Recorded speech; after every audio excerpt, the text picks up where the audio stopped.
or 6-pound iron cannon at Ticonderoga, as Bernard Romans and others here had deciphered, as French had left behind a significant amount of their own artillery of iron. Both the British and the French preferred iron as a choice material for cannon on the decks of ships or fort walls. Iron was abundant to the earth. It was also cheap and easily worked. However, these guns were twice as thick as their bronze counterpart, as iron is more brittle than bronze. But the tube is the cannon. At the front of the tube is the muzzle, where through the center of the muzzle lies the bore, the cavity that runs the length of the piece, all the way down to where the cannon is cast the thickest, at the breech. On top of the breech, covered over by a lead apron, is a small vent hole, or touch hole, drilled all the way down and into the bore of the gun. Behind the breech is that doorknob-shaped object there, the cascable, the pummel, with ropes lashed from the cascable and over to the muzzle. You can actually hoist this cannon up and off of the carriage it sits upon using a gin, this tripod structure over here, with blocks and tackle and pulleys. Just ahead of the center of gravity on the piece, there are two more protrusions of iron, trunnions. Trunnions which bear the weight of the cannon onto the carriage it sits upon, and also provide the necessary pivot point so you can raise and lower your shot's trajectory when firing. Now, as I said, at Ticonderoga, many of these guns were not mounted onto any carriage. But for the ones that were, many of them sat on dilapidated or newly constructed by these Connecticut soldiers, naval or garrison carriages. These thickly wooden-cheeked carriages, compact, perfect for ships and fort walls, starkly differed from what Benedict Arnold wanted to get here, which were traveling or field carriages with those large wheels that could transport artillery to Boston. These cannon, however, a whole lot which were made by the British in Canada, consisted of two large wooden cheeks, which bore the weight of the trunnions. Rested up and over those iron trunnions were iron cap squares and keys that locked the tube into the carriage. The two cheeks of either oak or elm were locked together horizontally by iron bolts and a transom. And they sat on top of two axle trees, one to the front and rear of the carriage. They were rounded on their ends so that the axle trees could accommodate the four small iron-tired trucks, or the small wheels for which this carriage owes its mobility to. And on the rear axle tree, there is two removable pieces of wood. The taller of the two is the stool bed. That rests on top of that, this elevation wedge or coin, where you can actually see the marks upon it where it is drawn in and out to adjust the actual elevation of the shot.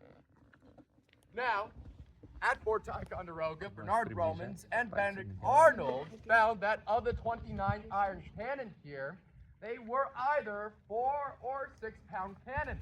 Having weathered away for years upon this peninsula, the actual difference of the diameter between 4 or 6-pound guns, which was about 1/4 of an inch, was almost indecipherable. However, Bernard Romans did find about 1,430 singular 4-pound cannonballs within the bastion of the fort and the powder magazine over there, the southwestern bastion. And accordingly, with the deduction that they were either 6 or 4-pound iron cannon, my comrades have passed out to you all solid shot that belongs to a 6 or 4-pound cannon.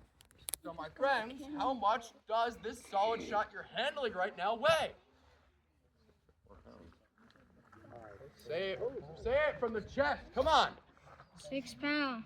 Or 4 pounds. 4 pounds. 6 or 4 pounds. Boy, you guys are dead today. Yeah, 6 or 4 pounds. Now, ladies and gentlemen, what do you need to fire that ball down range? Gunpowder. Now, the Americans at Ticonderoga actually utilized an old British trick, or actually the same system the British were using, of weighing out a paper rolled cartridge 1/3 the weight of an iron ball or shot in powder. In the case of this cartridge, it belongs to a 6-pound shot. So, it being 1/3 the weight of it in powder, how much does this paper cartridge of ammunition weigh? 2 pounds. 2 pounds. Should it be for a 3-pounder? 1 pound. 1 pound. And if it's for our 4-pounder? 2 pounds. 1 1/3. Ma'am, Lockheed Martin is looking for you. Yeah.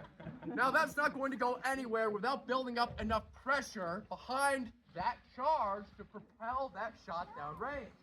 So you needed two more ingredients. Wadding. The American subscribes to another old British naval trick of taking the old worn out hemp rope rigging from the decks of ships on Lake Champlain and tying these discs of hemp into junk wads.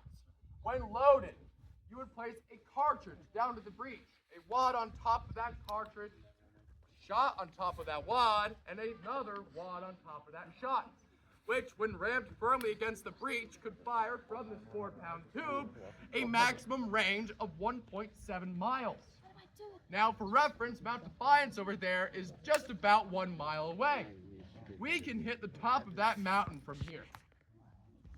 Now, the enemy, of course, is not always going to be that far away, will they? In the event that they do get closer to you, you can switch over to a multiple shot. Grape shot. Grape shot for a 4-pound cannon is consistent of 9 1¼ inch iron balls stacked up and wrapped around an iron post at the bottom, tied by a linen bag and hemp cording.